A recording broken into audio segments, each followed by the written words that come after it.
Si, je vais revenir sur un point que j'ai pas trop abordé tout à l'heure. C'est que je vous disais qu'une clé à molette, ça pouvait effectivement éviter d'acheter tout ça. C'est vrai. Mais pourquoi? Alors je vais la régler par exemple à... Je vais vous expliquer... bon, il y en a beaucoup qui le savent, hein. Je vais la régler à 20. Je vais prendre la 20. Elle est où la 20? C'est marqué... À tous les coups, je ne veux pas la voir. J'ai la 19. Bon, déjà en plus, ça arrive que vous ayez des clés qui ne sont pas les bonnes et celles dont vous avez besoin, elles ne sont pas dans le jeu. Donc, bon, c'est à peu près le même écartement, là, à 1 millimètre près. Donc en fait, ce qu'on constate quand même, bon, c'est peut-être pas très visible. Bon, là, c'est la plus grosse taille. Donc comme ça, là, elle va jusqu'à 20, je vais plutôt, on va dire, normalement, je vais prendre... ouais, je vais prendre du 12. Je vais prendre du 12. Si vous avez besoin du 12 et que vous avez un endroit qui est peu accessible, donc là je vais le régler à 12. Voilà, vous avez un endroit qui est peu accessible, bon bah vous avez bien compris que vous aurez plus de facilité avec ça qu'avec ça, et dans cette dimension là, et au niveau de l'épaisseur.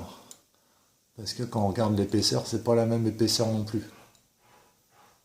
C'est d'ailleurs aussi ce qui fait la différence de prix des fois entre des bonnes clés et des mauvaises clés. Il n'y a pas que la qualité du métal, il y a aussi le fait que les bonnes clés, elles ont des encombrements qui sont assez réduits, quoi.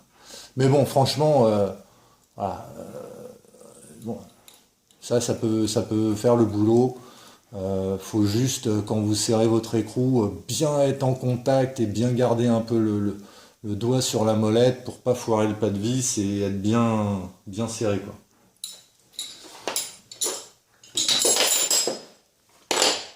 Et puis en plus, vous l'utilisez vraiment pas super souvent.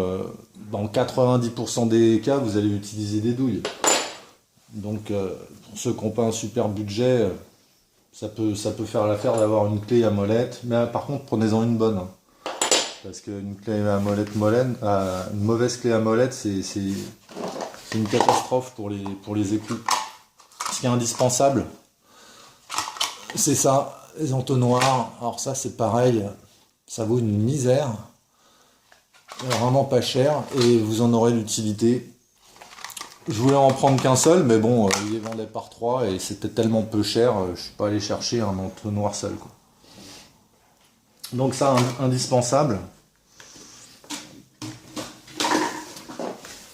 Ce qui est indispensable aussi, et ça vous n'avez pas besoin de l'acheter, un pot de confiture, vous faites un trou dedans. Ça va être pour vidanger en fait votre liquide de frein. Et ensuite, vous allez au rayon arrosage automatique ou truc comme ça, et puis vous achetez du tuyau transparent. Vous faites un trou de la bonne dimension, enfin qui va bien pour que votre tuyau y rentre, mais qu'il soit pas facile à rentrer, on va dire, pour pas qu'il se barre. Et j'avais vu sur YouTube un gars qui montrait son histoire de pot de confiture et je trouve que c'est effectivement mieux qu'un flacon en plastique. Parce que quand c'est au sol, vous voyez, même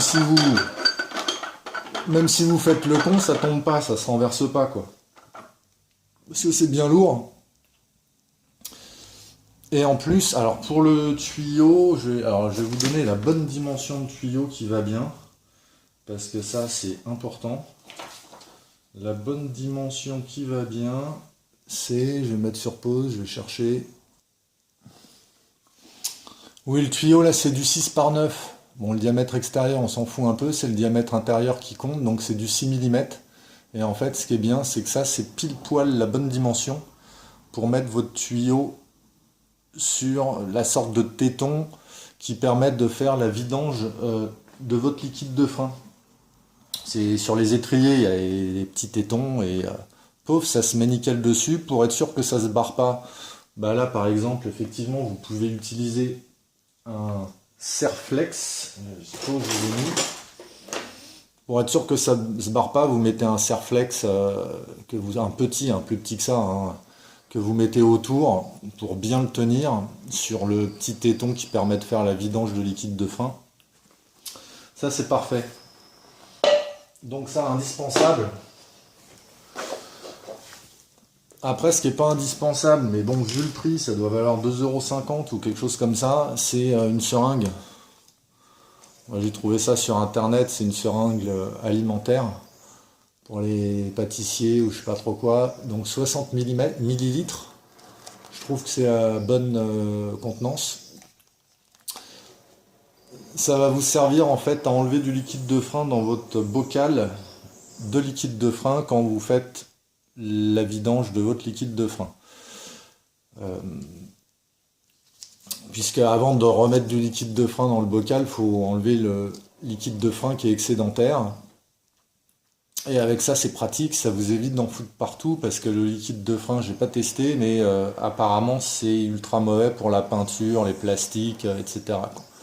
Donc si vous voulez pas flinguer la peinture de votre réservoir, de la peinture de votre moto, ça vous évite d'en mettre partout.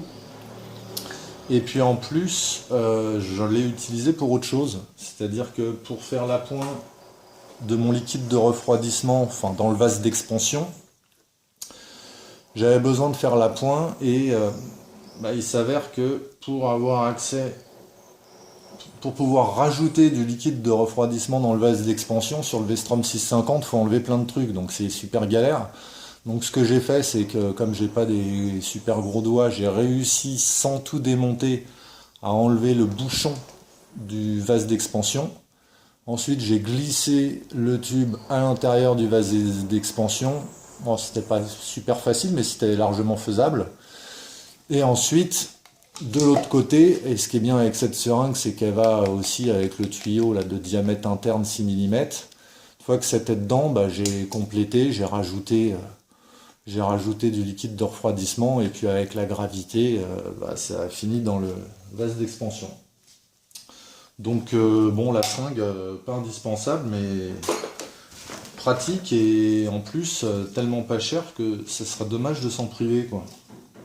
Donc j'ai trouvé ça sur internet, hein. Je fais pas de la pub en l'occurrence pour pas les citer, c'est Amazon. Je les aime pas plus que ça. Bon, ça par contre indispensable pour le liquide de frein. Ensuite, c'est à peu près tout.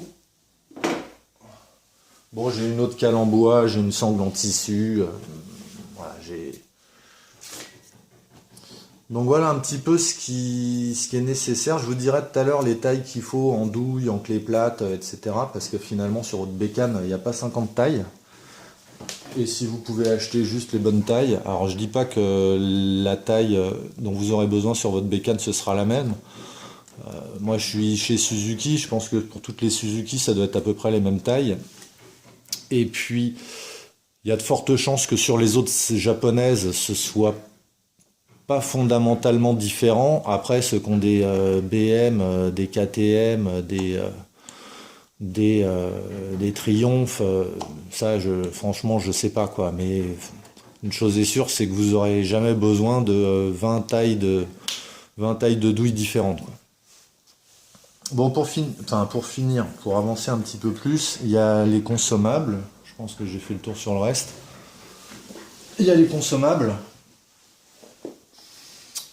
Bon, W40, hein, tout le monde l'utilise, c'est pour nettoyer tout ce qui est sale, hein, et que ce soit de la saleté qui est sur le plastique ou sur le métal, ça endommage rien, c'est parfait. Évidemment, on ne nettoie pas ces disques de frein avec, parce que comme c'est un peu gras, vous allez finir dans le mur. Donc W40. Ça, je l'ai acheté, mais franchement, c'est pas indispensable. C'est pour nettoyer les disques de frein et nettoyer les étriers de frein.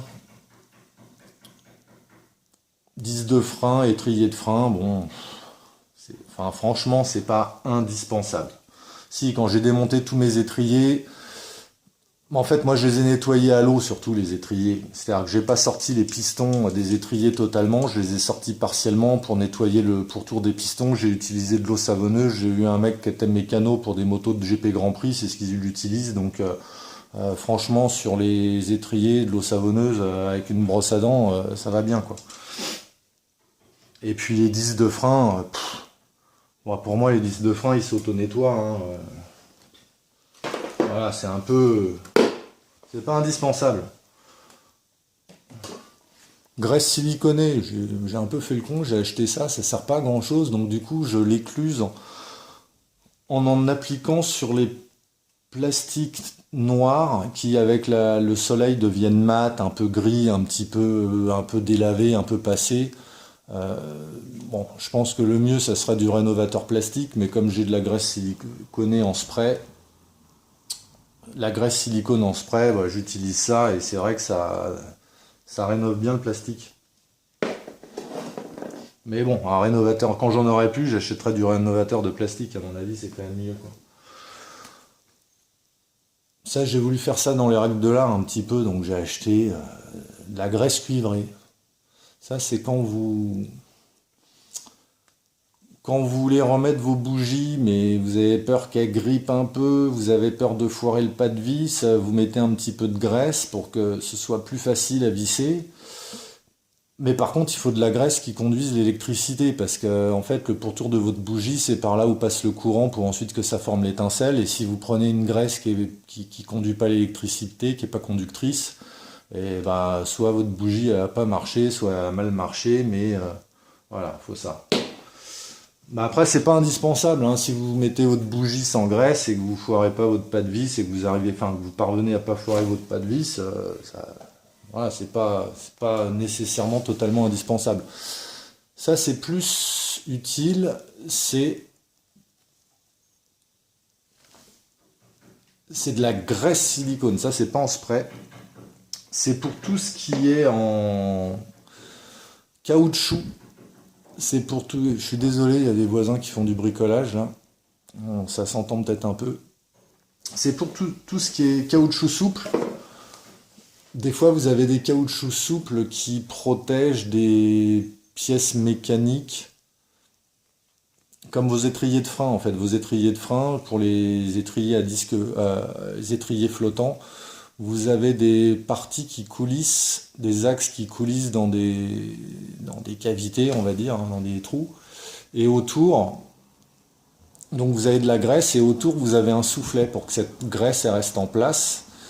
Et pour ne pas abîmer votre soufflet qui est en caoutchouc, bah, la graisse silicone, c'est parfait parce que ça endommage pas les caoutchoucs. Donc voilà, c'est pas. Bon, je pense que si vous mettez de la graisse mécanique, c'est pas dramatique, mais de la graisse silicone, c'est encore mieux. Bon, ça, tout le monde connaît, hein, c'est pour graisser la chaîne. Donc moi, je prends ça parce que celle-ci. Bah, après, moi, mon critère, c'était avoir une graisse qui, quand je roule, avec la force centrifuge, s'envole pas dans tous les sens et viennent pas à chaque fois me pourrir la jante au bout de 2 kilomètres. Et celle-ci, elle est pas mal parce qu'elle colle pas mal. Bon, elle vole quand même un peu, hein, mais elle vole moins que d'autres graisses, d'autres lubrifiants pour chaîne que j'avais utilisés précédemment, quoi. Donc j'en ai essayé une, deux, je crois que ça c'était la troisième, et la troisième elle me convenait mieux, donc je l'ai gardée. Graisse mécanique, graisse de synthèse mécanique, basique, on en trouve partout. Moi j'ai pris une marque distributeur, grande distribution, enfin un truc basique. Voilà, c'est de la graisse quoi, hein. C'est de la graisse. Ça c'est bien pour les roulements, les choses comme ça. Par contre, si vous voulez, c'est bien pour graisser tout ce qui va bouger très vite. Mais par contre, si vous avez un axe de levier de frein ou un axe de levier d'embrayage, où là vous avez des petits mouvements pas très rapides, euh, le mieux, je pense, c'est de la graisse marine en fait, parce que la graisse marine, ça colle bien, ça reste bien. S'il pleut, ça se barre pas. Si vous avez besoin de graisser votre axe de béquille, votre béquille latérale, votre béquille centrale ou vos repose-pieds, je pense que de la graisse marine, c'est mieux. Donc après, si vous mettez à la place, si vous mettez de la graisse mécanique, Ça fera le boulot, hein, mais il faudra en mettre plus régulièrement, quoi. Après, quoi d'autre? Je vais mettre pause, je vais réfléchir un peu. Si, il y a une chose qui peut être utile, c'est ça, c'est du scotch d'électricien. Moi, j'avais une ou deux gaines qui protégeaient des fils électriques qui étaient un petit peu abîmés avec le temps. Et ça m'a permis de remettre un petit coup de ruban d'adhésif d'électricien pour protéger, en fait, pour réparer un petit peu la gaine et protéger les fils électriques qui étaient à l'intérieur de la gaine. Donc ça peut être pratique. Ce qui peut être pratique aussi, c'est ça, c'est du scotch pour peintre. Parce que par exemple, quand je démonte tous mes carénages, tous les clips, toutes les vis, toutes ces choses-là, en fait, je les remets à leur position, une fois que j'ai tout démonté, au fur et à mesure que je démonte. Et je les scotche. Comme ça, quand je dois tout remonter, bah, je sais que cette vis-là, elle est déjà sur place, quoi. J'ai juste à enlever le scotch, le scotch de peintre, là, les trucs qui se déchirent, là. J'ai juste à enlever ça, reprendre ma vis, et voilà, ça me permet de savoir facilement où je dois remettre ma vis, ou mon clips, ou mon bouton de pression, là, il y a des petits boutons en plastique, là. Bon, enfin, vous m'avez compris. Donc, ça, franchement, puis on est beaucoup à en avoir déjà chez soi, donc ça, c'est pratique. Donc, je dirais, faut pas s'en priver. Ça aussi, ça enfin, ce que je vous ai montré, là, l'adhésif d'électricien, c'est adhésif électrique, c'est utile. Quoi d'autre? Bon, moi sur ma bécane, pour l'instant, j'ai pas eu trop besoin d'utiliser de frein filet. Ça, c'est pour éviter en fait que les écrous ou les vis se défassent avec les vibrations, se défassent tout seul et que vous perdiez une vis. Donc sur le manuel d'atelier ou le manuel technique, sur certaines vis, on va vous demander de mettre du frein filet. J'ai pris de la bleue, il y a de la bleue, il y a de la rouge, il y a une troisième couleur, je sais plus ce que c'est. La rouge, c'est vraiment, vous avez mis votre écrou et le jour où vous allez vouloir l'enlever, ça va être un enfer, quoi. La bleue, voilà, ça retient l'écrou, mais c'est pas un enfer à enlever. Moi, j'ai pris de la Loctite, mais c'est pas les seuls à en faire. Et puis, tous, ils ont ce code couleur de bleu, rouge et je sais plus trop quoi. Donc, ça peut être utile d'en avoir. J'ai vu que, par exemple, pour les vis qui tiennent les disques de frein sur la roue, je crois qu'il faut en mettre. Mais pour l'instant, j'ai pas eu à changer mes disques de frein, donc pour l'instant, j'en ai pas d'utilité, quoi. Bon, après, il y a 2-3 autres choses que vous voyez là-bas. Ah si, ça peut être utile d'avoir à l'occasion, parce que si vous achetez du matos, vous allez aller dans des boutiques de bricolage. Ça vaut rien, regardez un petit peu sur votre bécane ce que vous avez comme fusible. Et puis au passage, bah, vous en achetez 2-3, comme ça le jour où vous êtes en galère d'un fusible, vous n'êtes pas obligé de courir. Vous n'êtes pas obligé de courir. Pour la baguette aimantée, je vous disais tout à l'heure, mais si vous avez un aimant comme ça, qui est encore plus petit, mais qui est assez puissant, vous pouvez accrocher une baguette au bout avec un scotch, et puis ça fait le boulot, hein. Ah si, ça c'est utile, un aimant, c'est quand vous faites votre jeu aux soupapes, parce que pour enlever les poussoirs, il vous faut un aimant. Donc n'importe quel aimant, hein, vous prenez un aimant,